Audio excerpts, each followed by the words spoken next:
بسم اللہ الرحمن الرحیم۔ السلام علیکم ورحمۃ اللہ وبرکاتہ۔ آج ہم آپ کو ایسے شخص کی داستان سنانے والے ہیں جس پر قادیانیوں نے الزام تراشی کی تھی۔ جناب مالک رام بر صغیر ہند و پاک کے مشہور و معروف علمی و ادبی شخصیت تھے۔ وہ ان لوگوں کی صف میں شامل تھے جنہیں اردو زبان کی نزاکتوں اور لغت کی طاقتوں پر عبور حاصل تھا۔ ماہرین اردو زبان نے انہیں اردو ادب میں اتھارٹی تسلیم کیا ہے۔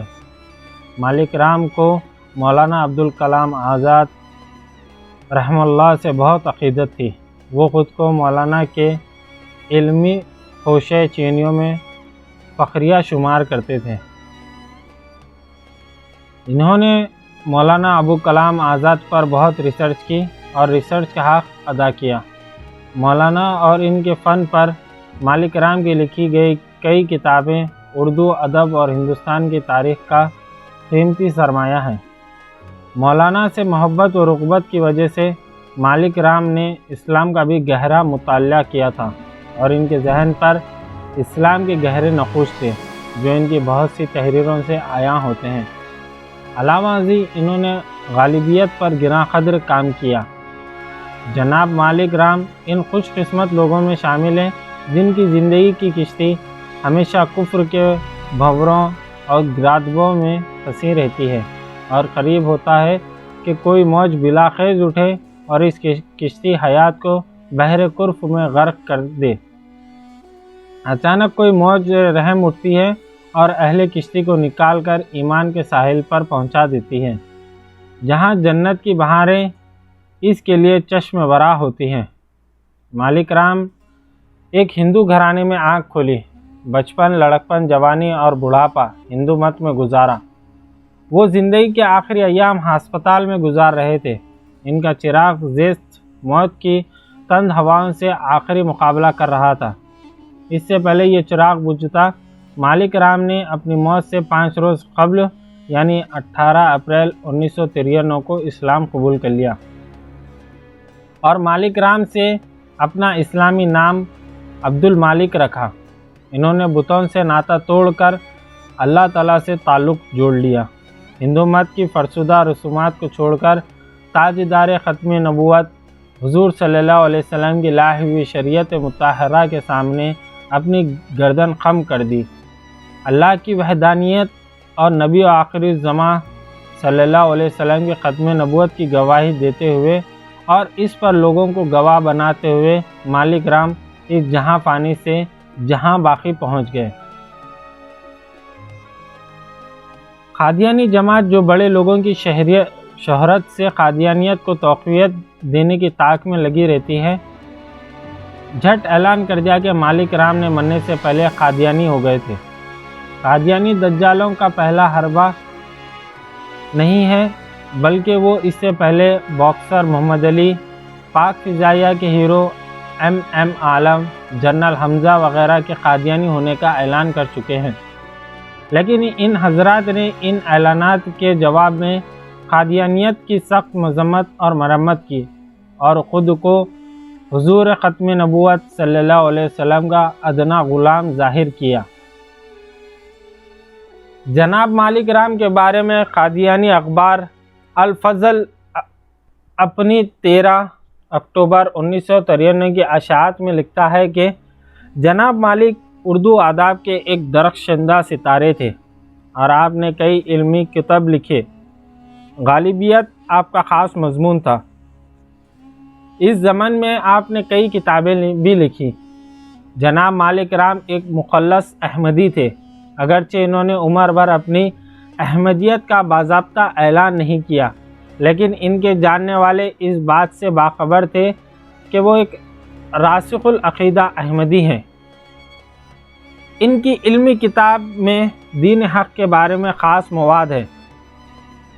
عورت اور اسلام، اس کا پہلا ایڈیشن 1991 میں آیا اور دوسرا 1977 لاہور پاکستان میں شائع ہوا۔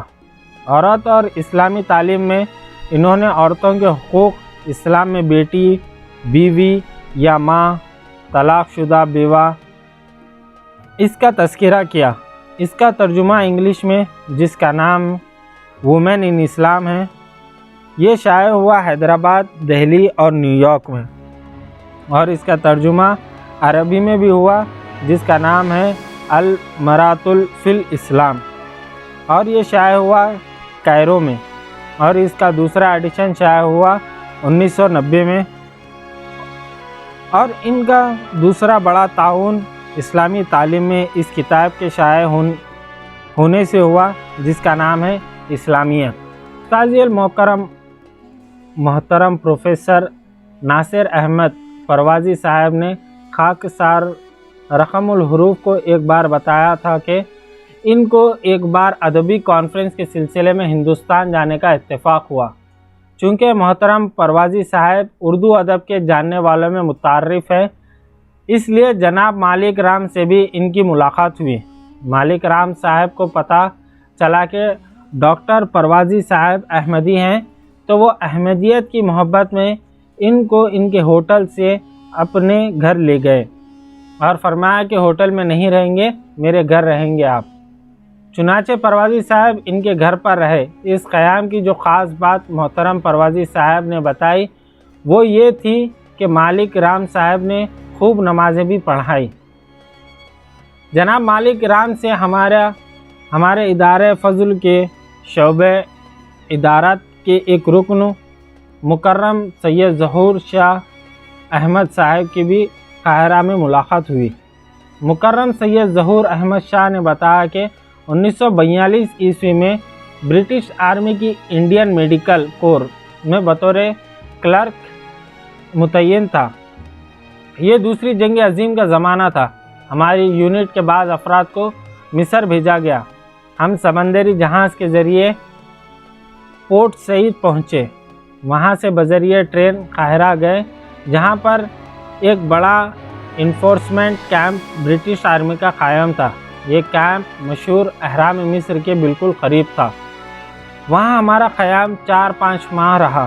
سمندری جہاز کے سفر کے دوران ایک احمدی کلرک سے میری دوستی ہو گئی، جو اس وقت جمیدار تھا۔ میری ڈیوٹی اس احمدی کلرک کے ساتھ لگ گئی۔ اس احمدی کلرک کا رابطہ کسی طرح مالک رام صاحب سے ہو گیا۔ جناب مالک رام ان دنوں ہندوستانی سفارت خانے میں ٹریڈ کمشنر کے طور پر قاہرہ میں متعین تھے۔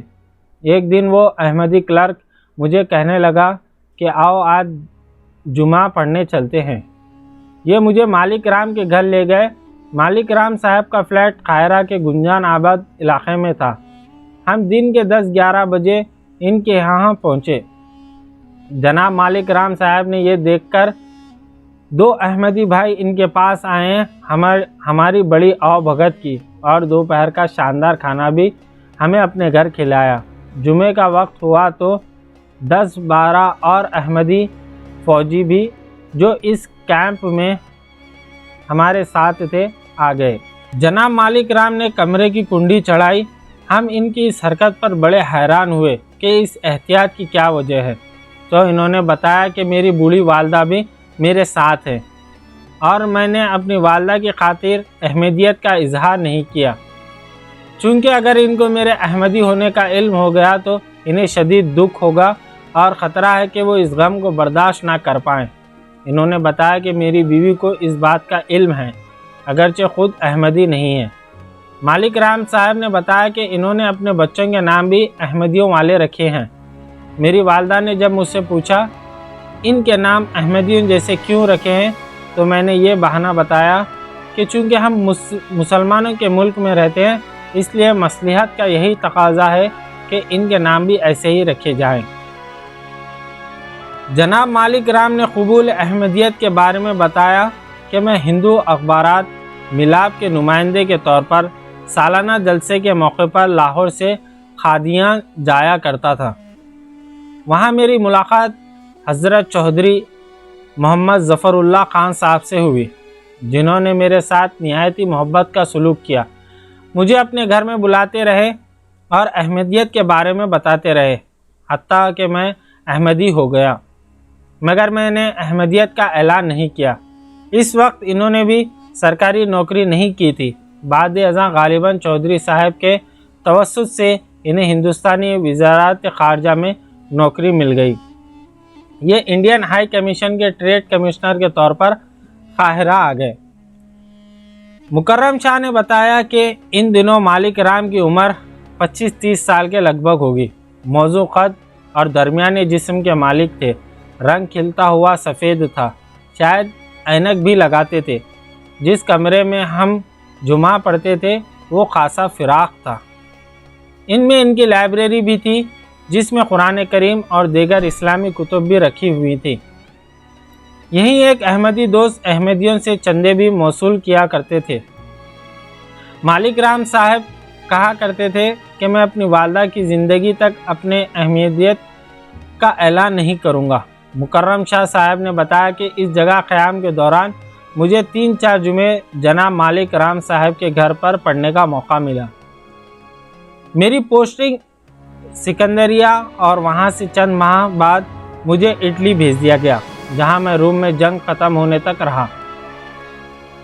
جناب مالک رام صاحب نے ایک کتاب دے صورت الہی 1976 میں دہلی سے شائع کی تھی۔ اس کے حوالے سے جناب مالک رام صاحب کے ذکر پر مبنی ایک مضمون محترم پروفیسر ڈاکٹر ناصر احمد صاحب پروازی نے الفضل 22 فروری 1979 میں شائع کروایا تھا۔ اس مضمون کے چند اقتباسات پیش ہیں۔ اس سے جناب مالک رام صاحب کے حالت زندگی پر روشنی پڑتی ہے۔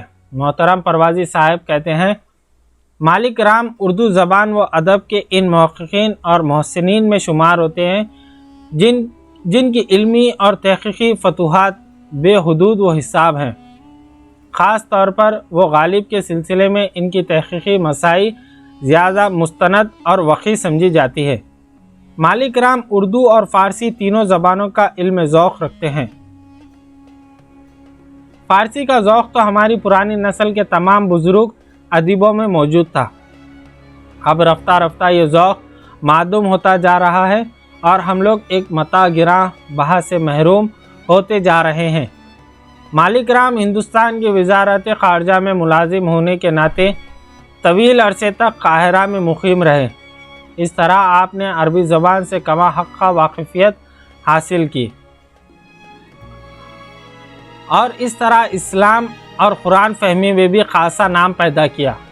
عورت اور اسلام کے موضوع پر ان کا ایک مضمون پڑھ کر سید سلیمان ندومی مرحوم نے فرمایا تھا کہ اگر مجھے یہ معلوم نہ ہوتا کہ یہ مضمون کس کا لکھا ہوا ہے تو میں اسے پڑھ کر یہی خیال کرتا تھا کہ یہ کسی مسلمان عالم نے لکھا ہے۔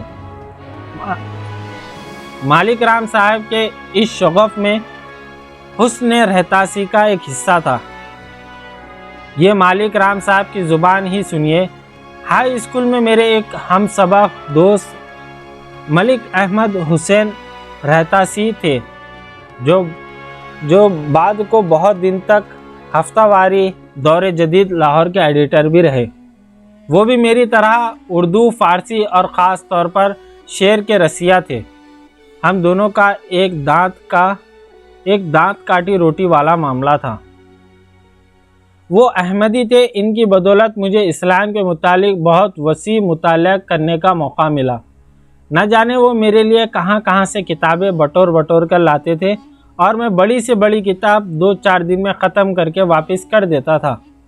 قدرتی بات تھی کہ ہائی اسکول کی تعلیم ختم کرتے کرتے میرے مذہبی واقفیت عموماً اور اسلامی واقفیت خصوصاً میری اپنی عمر کے طلباء سے کہیں زیادہ تھی۔ میں نے طے کر لیا تھا کہ مجھے عربی پڑھنی ہے اور اگر یہ نہ ہو سکے تو کم از کم قرآن کے معنوں کے ساتھ کسی استاد سے سبقاً پڑھنا چاہیے۔ پھر خدا نے ایسا سامان پیدا کر دیا کہ مجھے ایک زمانے تک مصر میں قائم رہنا پڑا۔ یہاں میں نے عربی سدھ بدھ پیدا کر لی تھی۔ مالک رام نے عربی میں سدھ بدھ پیدا کیا، اتنی علمیت بہم پہنچائی کہ علمی حلقوں میں بہت وقعت کی نگاہ سے دیکھے جانے لگے۔ محترم پروازی صاحب کے اس مضمون سے یہ شبہ ہوتا ہے کہ جس حسن رہتاسی صاحب کا ذکر کیا گیا وہ قادیاں میں رہنے والے مشہور احمدی شاعر حسین رہتاسی تھے۔ اس مغالطے کو اس مضمون کے ساتھ ہی محترم مولانا نسیم سیفی صاحب نے وضاحتی نوٹ دے کر دور کر دیا اور بتایا کہ رسالہ دور جدید لاہور کے ایک ایڈیٹر ملک احمد حسین رہتاسی الگ شخصیت ہے اور معروف شاعر حسن رہتاسی اور شخصیت ہے۔ درجہ بالا تفاصیل سے اندازہ ہوتا ہے کہ ایک احمدی کے ذریعے دینی لٹریچر کے مطالعے کے بعد جناب مالک رام کو احمدیت سے شناسائی غالباً پہلے ہی ہو چکی ہوگی، اور جس طرح جناب مالک رام پڑھنے کے دھنی تھے، اس سے قیاس کیا جا سکتا ہے کہ انہوں نے خاص کتب اس بارے میں پڑھی ہوں گی۔ چنانچہ جب ان کی ملاقات قادیاں میں حضرت چودھری محمد ظفر اللہ خان جیسی علمی علم پرور ہستی سے ہوئی تو رہی صحیح کسر بھی پوری ہو گئی اور موصوف احمدیت کے حلقے میں آ گئے۔ اگرچہ عمر بھر انہوں نے اپنے احمدیت کا کھلے طور پر اعلان نہیں کیا، لیکن چونکہ واقفاً حال ان کے بارے میں جانتے تھے، اس لیے جناب جمیل الدین عالی نے 1 جون 1993 عیسوی کے جنگ لاہور میں اپنے کالم میں لکھا، افواہ ہے کہ آپ قادیانی تھے۔ اللہ تعالیٰ جناب مالک رام صاحب کے درجات بلند کرے اور اپنی رحمت سے نوازے۔ آپ نے ملاحظہ کیا کہ قادیانی بعض گروہ نے جناب مالک رام کو قادیانی ثابت کرنے کے لیے کتنی لچھے دار کہانی تیار کی۔ ایسی یہ لچھے دار کہانیاں مرزا قادیانی اپنی نبوت اور پیشن گوئیوں کے لیے بھی تیار کرتا تھا۔ مالک رام کیسے مسلمان ہوئے، اس کا مکمل پتہ مالک رام کے اس خط سے ملتا ہے جو انہوں نے عالم اسلام کے نامور اسکالر مولانا سید ابو الحسن ندوی کے نام لکھا تھا۔ یہ تاریخی خط بہت سے دینی رسائل میں شائع ہو چکا ہے۔ ہم ماہنامہ نقیب ختم نبوت کے فروری کے شمارے سے اس خط کی نقل پیش کرتے ہیں۔ جناب مالک رام اس خط کے 5 روز بعد انتقال فرما گئے۔ بسم اللہ الرحمن الرحیم۔ چند یوم قبل ہمدردی اور درد سے بھرا ہوا مکتوب موصول ہوا۔ فوراً جب اس کا حق تھا مگر غور و فکر کرتا رہا۔ آج کل میں ہسپتال پہنچا، اپنے کرم فرما حافظ محمد اقبال امینی جو ایک بھولے بھالے اور مخلص مسلمان ہیں، بلوا کر ان سے یہ خط ہسپتال میں تحریر کرا رہا ہوں۔ چاہیے تو یہ تھا کہ خود حاضر ہو کر آپ کی محبت اور احسان کا حق تو کیا بس زبانی شکریہ ادا کرتا، مگر اس حال میں نہیں۔ اتنے مسلمان دوستوں سے زندگی میں واسطہ پڑا مگر آپ سا دوست، آپ سا مخلص میرا کوئی اور دوست نہیں۔ میں حافظ اقبال آپ کو گواہ بنا کر اقرار کرتا ہوں، اشہد ان لا الہ الا اللہ واشہد ان محمدًا عبدہ ورسولہ، آمنت باللہ کما ہوا باسماہ وصفاتہ وقبلت جمیع احکامہ، آمنت باللہ وملائکتہ وکتبہ والیوم الآخر۔ کل قیامت کے دن آپ سے وصول کر لوں گا۔ اللہ تعالیٰ صحت یاب فرمائے تو کچھ کفر اور شرک کی زندگی کی تلافی اور اپنے سب سے بڑے محسن کی زیارت خود خدمت میں حاضر ہو کر کر سکتا۔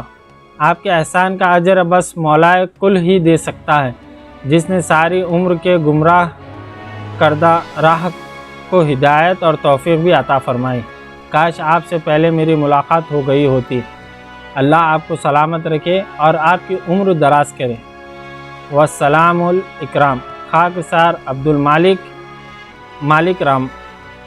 جناب مالک رام اس خط کے 5 روز بعد وفات پا گئے۔ کتنے عجیب کی بات ہے کہ قادیانی پروپیگنڈا کر رہے ہیں کہ مالک رام قادیانی تھے، لیکن مالک رام قبول اسلام پر مولانا کا شکریہ ادا کر رہے ہیں اور ان کے مرہون احسان ہو رہے ہیں۔ کتنی حیرت کی بات ہے کہ مالک رام قادیانی ہونے پر مولانا ابو الحسن ندوی کو گواہ بنا رہے ہیں۔ کس قدر اچنبھے کی بات ہے کہ مالک رام قادیانی ہونے پر مولانا ابو الحسن کو خط بھی ایک مسلمان سے لکھوا رہے ہیں۔ کس قدر حیران کی بات ہے کہ قادیانی ہونے پر آخری وقت میں مالک رام قادیانی سربراہ مرزا طاہر کے بجائے مولانا سید ابو الحسن ندوی سے ملاقات کے لیے تڑپ رہے ہیں۔ قادیانیوں، کیا تمہیں معلوم نہیں کہ مولانا سید ابو الحسن کون ہیں؟ وہ عالم اسلام کے نامور اسکالر اور مذہبی ہیرو ہیں۔ وہ پیر مہر علی شاہ، مولانا انور شاہ کشمیری اور مولانا محمد علی منگیری رحم اللہ کے تحفظ نبوت کے مشن کے قافلے سالار ہیں۔ یہ وہی مولانا ابو الحسن ندوی ہیں جنہوں نے اپنے مرشد کامل حضرت عبد القادر رائے پوری رحم اللہ کے حکم پر اپنی شہر آفاق اور مراکہ العارہ کتاب قادیانیت لکھی، جس نے قادیانیت کے قلعے میں دھاڑیں ڈال دیں اور جس میں مولانا کے قلم نے مرزا قادیانیت کے کفر کو تشت زبام کیا، قادیانی نبوت کے تارد پور بکھیر دیے، ملت اسلامیہ کو قادیانی ریشہ دوانیوں سے آگاہ کیا۔ اس حقائق افروز اور قادیانیت سوز کتاب کے انگریزی اور عربی تراجم ہو کر پوری دنیا میں پھیل چکے ہیں۔ مولانا کی قادیانیت سے شدید نفرت سے کون آگاہ نہیں، لیکن تعجب ہے ایک پڑھے لکھے شخص مالک رام پر کہ وہ قادیانی ہونے کے لیے مولانا ابو الحسن ندوی کے دروازے پر دستک دے رہا ہے۔ شرم تم کو مگر نہیں آتی؟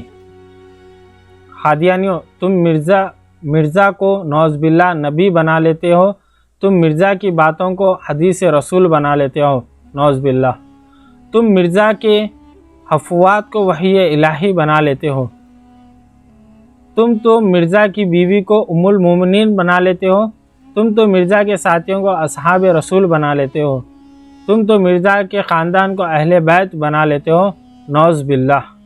تو بیچارے مالک رام کو قادیانی بنانا تمہارے لیے کون سا مشکل کام ہے؟